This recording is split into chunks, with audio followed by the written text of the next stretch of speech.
Bonjour à toutes et à tous et bienvenue pour cette nouvelle vidéo de Qu'est-ce qui se passe chez nous? Parce que bon, je parle de ce qui se passe en France, de ce qui se passe un petit peu à l'international, et c'est vrai que je parle souvent aussi de ce qui se passe ici aux États-Unis pour vous donner un petit peu un outil de comparaison. Vous l'avez entendu, récemment, nous avons notre président, Joe Biden, qui a annoncé qu'il était candidat à sa propre succession. Alors que je rappelle qu'à la base, lorsqu'il y a eu les élections 2022,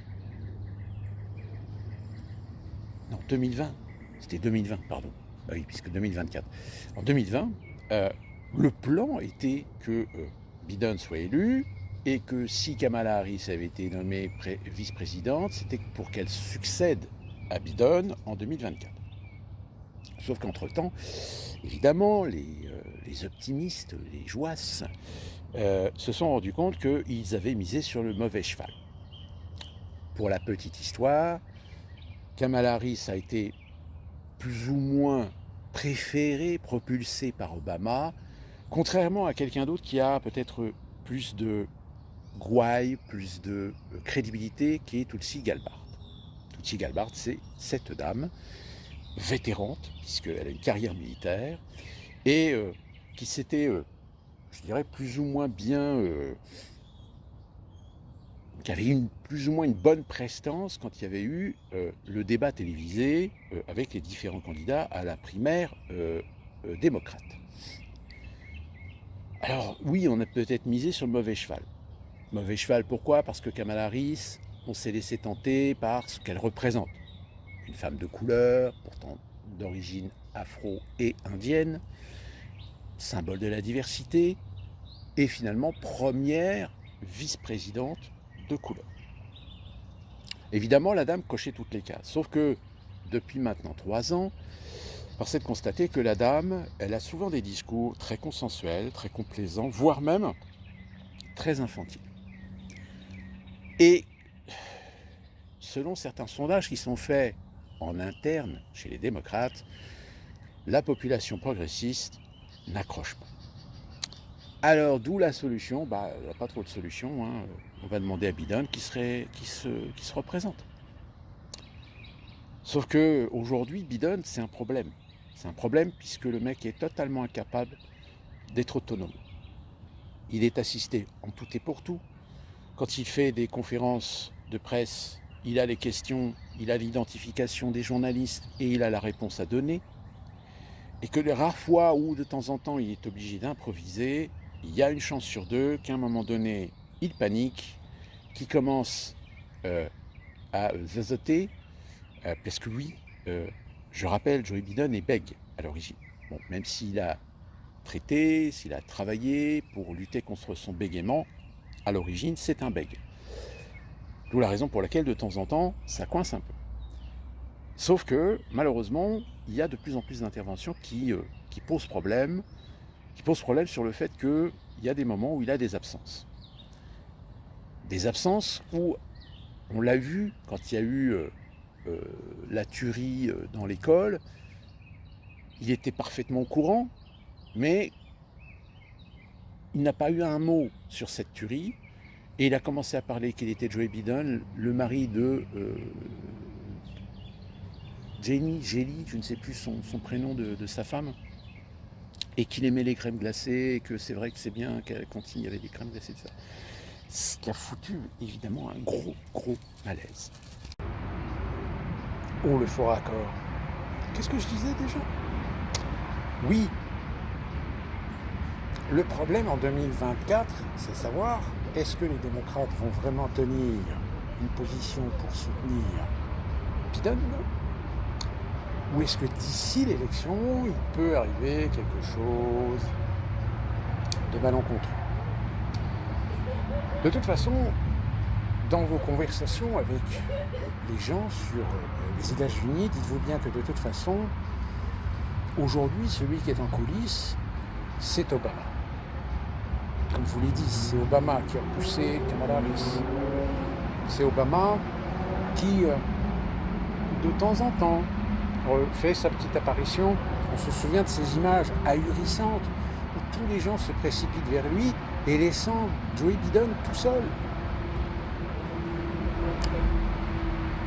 Le problème, c'est que Joe Biden, on peut être en droit de se poser la question, est-ce qu'éventuellement il ne serait pas sacrifiable? Est-ce que justement il ne serait pas le fusible au vu de la situation? Je rappelle, encore une fois, nous avons vu des reprises diplomatiques entre l'Arabie Saoudite et l'Iran. Là récemment, Assad et le ministre des Affaires étrangères de l'Arabie Saoudite. Derrière, évidemment, on pense la dédollarisation. En effet, il peut y avoir à un moment donné un événement, un fait, qui peut propulser ou accélérer le mouvement de la dédollarisation. Mais c'est très compliqué. Aujourd'hui, le dollar reste une valeur sûre. Pourquoi ? Tout simplement parce qu'on sait que les Américains sont capables de tout pour sauver le dollar. Et de fait, c'est une garantie, c'est une assurance. Contrairement à l'euro, contrairement au yen, contrairement au yuan, contrairement à la livre sterling. Et donc, nous autres qui vivons ici aux États-Unis, évidemment, le problème c'est que quand on est étranger, qu'on est d'une culture vers l'ouverture, vers les mondes extérieurs, on s'intéresse. Mais il est évidemment dramatique de voir que la grande majorité des Américains sont complètement conditionnés à l'isolationnisme. Oui, il y a de la curiosité sur ce qui se passe à l'étranger, sur ce qui se passe dans d'autres pays, etc. Mais c'est rare. C'est l'impact qu'a évidemment ce continent américain, séparé du reste du monde par 2 océans. Et culturellement, ça se voit, ça se ressent. Et je dirais même que politiquement, la distance qui sépare Washington des différents événements, des différents endroits où actuellement se joue la géopolitique,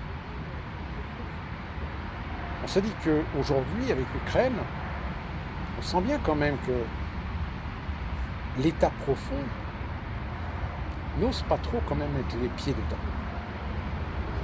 Parce qu'il sait qu'aujourd'hui, les Américains en veulent énormément, aussi bien aux démocrates qu'aux républicains, pour des guerres qui n'ont servi à rien. Les Américains en veulent énormément aux démocrates ou aux républicains.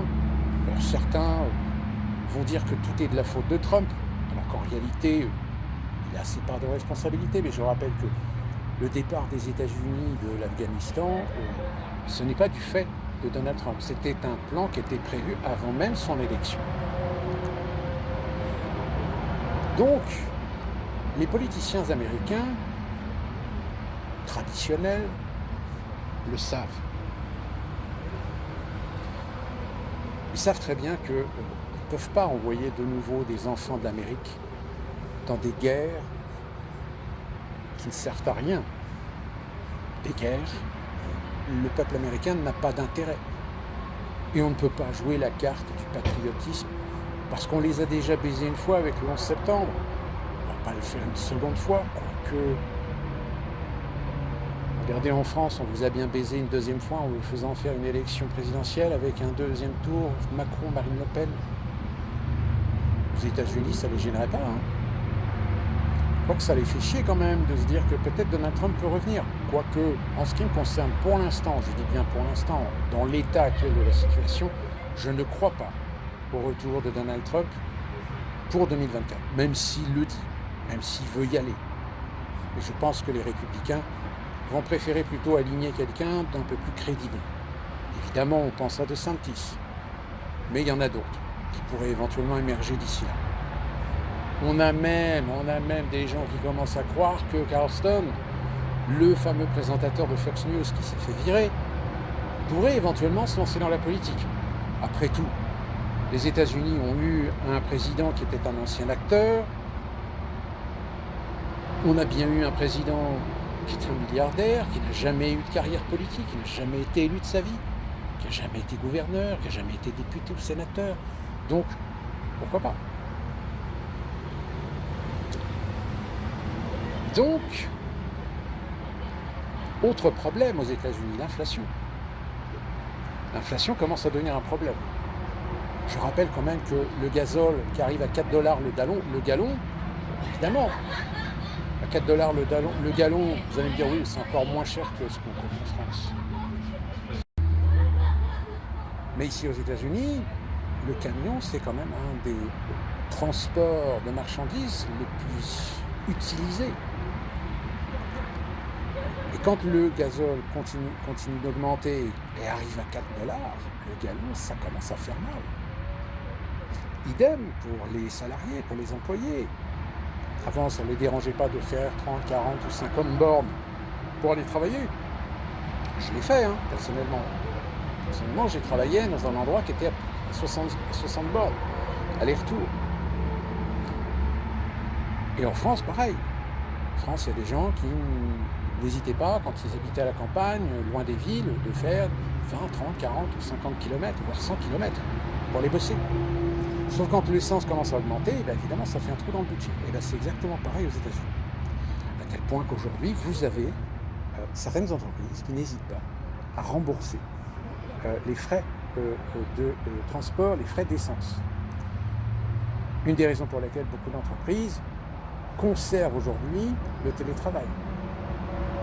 Et oui, beaucoup d'Américains sont restés au télétravail. Pourquoi ? Parce que les entreprises qui savent que la situation économique ne va pas s'améliorer, commencent à se préparer et commencent à réduire ses coûts, ses budgets.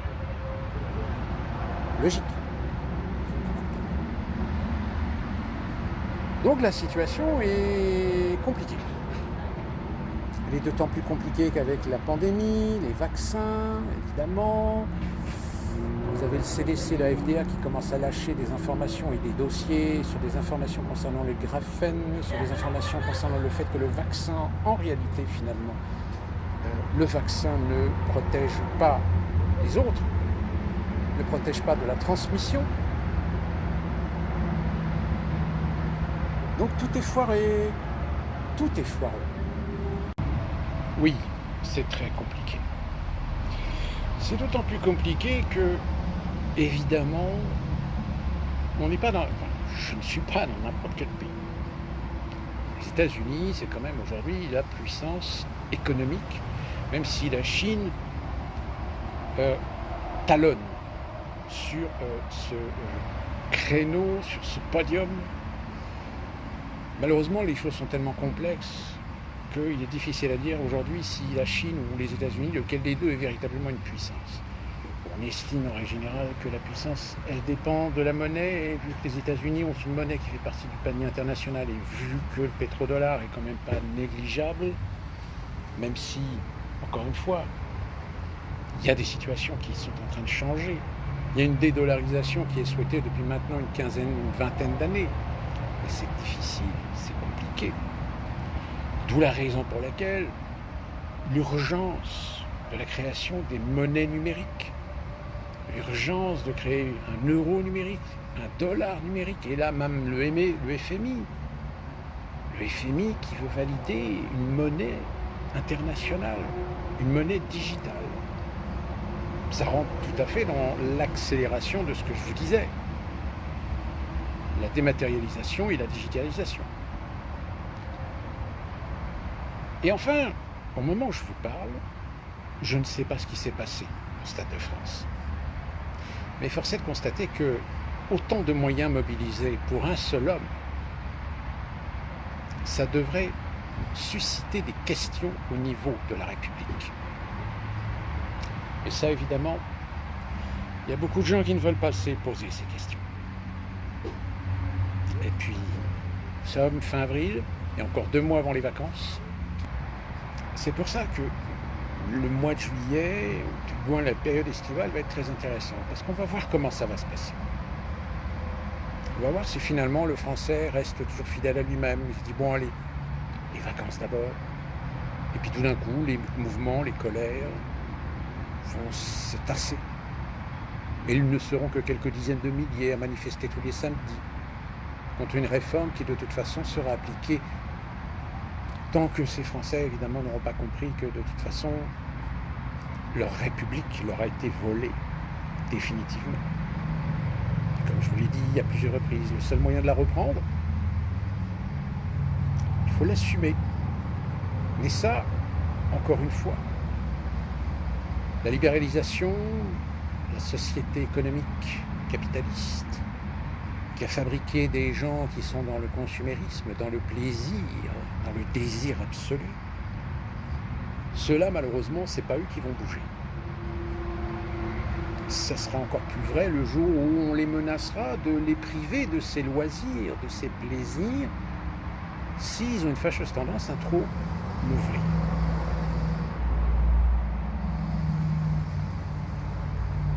Et oui, mes amis, je pense que ce dont on parle depuis maintenant quelques années, eh bien, ça commence à se préciser. Et ça va encore plus se préciser quand Macron le sait pertinemment qu'aujourd'hui, il est devenu une cible. Une cible de la part de gens qui n'ont pas l'intention de le laisser finir son quinquennat. Et je pense que, en effet, les mesures qui sont prises au Stade de France, tout comme désormais les mesures qui vont être prises à chaque fois qu'il va se déplacer en France, montrent bien que les renseignements sont au courant qu'aujourd'hui, le risque que Macron se fasse assassiner est fort probable. Sur ce, on se retrouve très prochainement pour une nouvelle vidéo et d'ici là, portez-vous bien, soyez prudents et ne tombez pas dans les pièges.